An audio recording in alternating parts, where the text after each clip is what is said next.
दोस्तों, कहते हैं प्यार की कोई उम्र नहीं होती। कोई उम्र देखकर प्यार नहीं करता है, लेकिन कभी कभी उम्र की वजह से विचारों में बहुत अंतर हो जाते हैं और एक दूसरे को समझना मुश्किल हो जाता है। अनन्या राहुल के बारे में उसकी फ्रेंड्स के थ्रू जानती थी। वो फेसबुक में हर दिन उसका प्रोफाइल चेक करती थी, सोचती थी प्रपोज कर दूं। एक बार उसने राहुल को फ्रेंड रिक्वेस्ट भेज दिया और इंतजार कर रही थी कब वो उसका रिक्वेस्ट एक्सेप्ट करेगा। अगले दिन जब सुबह अनन्या सोकर उठी तो सबसे पहले वो उसने फेसबुक अकाउंट पर गई देखने के लिए कि राहुल ने उसका रिक्वेस्ट एक्सेप्ट किया है कि नहीं, लेकिन वो उदास हो गई क्योंकि अभी तक उसका रिक्वेस्ट एक्सेप्ट नहीं हुआ था। फिर वो अपने बाकी काम में लग गई। दोपहर में उसने देखा तो राहुल ने उसका फ्रेंड रिक्वेस्ट एक्सेप्ट कर लिया था। उसने राहुल को मैसेज भी कर दिया। फिर वो राहुल से रोज बात करती थी। वो राहुल से उसके बारे में पूछती थी, उसकी पसंद नापसंद सब।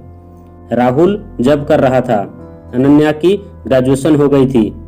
पहला दिन ही अनन्या ने कहा, एक बात पूछूं? राहुल ने बोला, हाँ पूछो। अनन्या बोली, क्या तुम्हारी गर्लफ्रेंड है?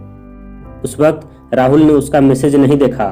अनन्या इंतजार करती रही कि अब आएगा राहुल का रिप्लाई, लेकिन बहुत देर हो गई थी। राहुल ने रिप्लाई नहीं किया था। अगले दिन सुबह राहुल का रिप्लाई आया कि नहीं है उसकी कोई गर्लफ्रेंड। ये मैसेज देखकर अनन्या खुश हो गई। राहुल ने यह भी पूछा कि क्यों पूछ रही हो ये? अनन्या बोली, कुछ नहीं, बस ऐसे ही जानना था। फिर अनन्या ने राहुल को प्रपोज कर दिया।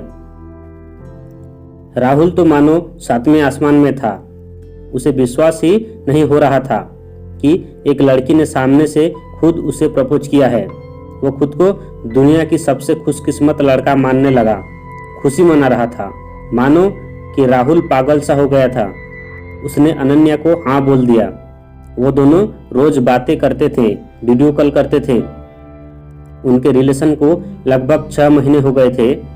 राहुल जॉब करता था और अनन्या ने भी प्राइवेट जॉब कर रही थी। राहुल दूर रहता था, इसलिए ज्यादातर फोन पर ही एक दूसरे से बात करते थे।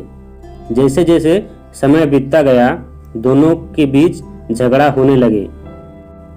अनन्या अब उसका बात नहीं सुनती थी, उसकी मनमर्जी करती थी। उसे अब इग्नोर करने लगी थी, लेकिन कल और मैसेज पे बात चलता था।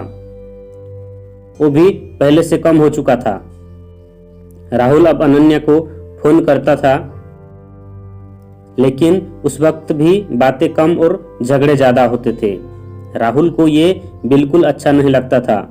वो चाहता था कि अनन्या उसे समझे।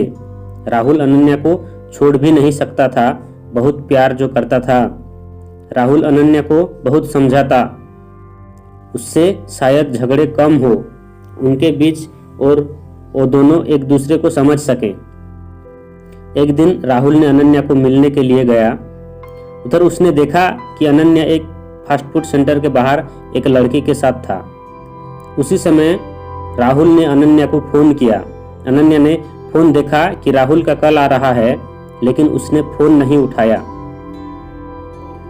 उसने फिर फोन किया। अनन्या ने इस बार भी फोन नहीं उठाया।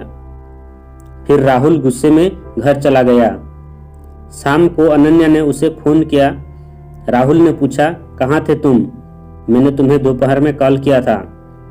अनन्या ने कहा, घर में थी, मम्मी पापा घर में थे, इसीलिए फोन नहीं उठाई। ये सुनकर राहुल को और गुस्सा आ गया कि अनन्या ने झूठ बोल रही है। उसका मतलब अनन्या जरूर मुझसे कुछ छुपा रहा है। 2 दिन बाद फिर राहुल उसके गांव गया। वहां उसे वो लड़का दिखा जिसे राहुल ने अनन्या के साथ तब देखा था जब वो पहली बार अनन्या से मिलने गया था। राहुल ने उससे बात किया। उसने पूछा, तुम अनन्या को जानते हो? वो बोला, हाँ जानता हूँ, मेरा दोस्त है। फिर राहुल ने उससे पूछा, अभी वो कहाँ है? वो लड़का बोला, शायद वो अपनी बॉयफ्रेंड के साथ आज घूमने गई है। ये सुनते ही राहुल को जैसे दिल का दौरा ही पड़ गया। उसने खुद को संभाला और पूछा, उसकी बॉयफ्रेंड है? वो बोला हाँ है, पिछले साल उनका ब्रेकअप हो गया था, लेकिन अब फिर कुछ दिनों से दोनों साथ हैं। राहुल ने उससे अनन्या की बॉयफ्रेंड का नाम भी पूछा। उसने बोला प्रवीण। यह सब कुछ सुनकर राहुल को बहुत गुस्सा आ रहा था। वो सीधा अपने घर गया।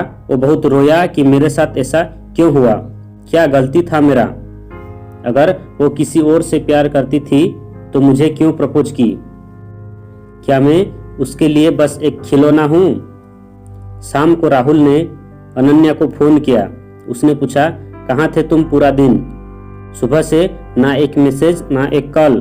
अनन्या बोला मैं घर में ही था, फैमिली का टेंशन है थोड़ा। उस वक्त तो राहुल चिढ़ गया और गुस्से में बोला ये प्रवीण कौन है? अनन्या कुछ सेकंड रुक गई, फिर बोली कौन प्रवीण? राहुल बोला अच्छा तुम किसी प्रवीण को नहीं जानते? वो बोली नहीं।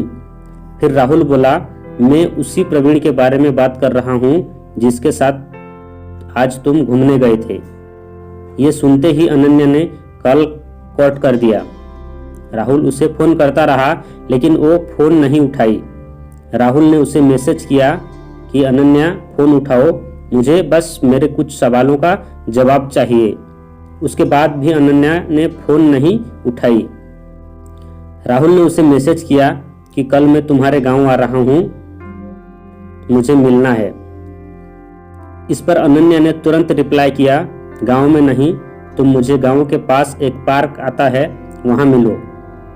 वो नहीं चाहती थी कि गांव में उसकी नाम खराब हो और लड़की की बॉयफ्रेंड को कुछ पता चले।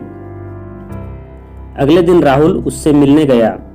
उसने पूछा क्यों किया तुमने ऐसा, क्या गलती था मेरा? तुमने मुझे खुद प्रपोज की थी। अगर तुम्हारी पहले से ही बॉयफ्रेंड था, तुम उससे प्यार करते थे तो मुझसे प्यार का नाटक क्यों?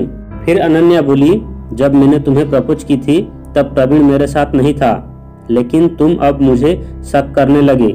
सोशल मीडिया से दूर होने को कहा, लेकिन प्रवीण ऐसा नहीं है और मुझे रोज कल मैसेज करता था और हमारे बीच की गलतफहमी अब दूर हो गई है जो पहले हुई थी और हम अलग हो गए थे।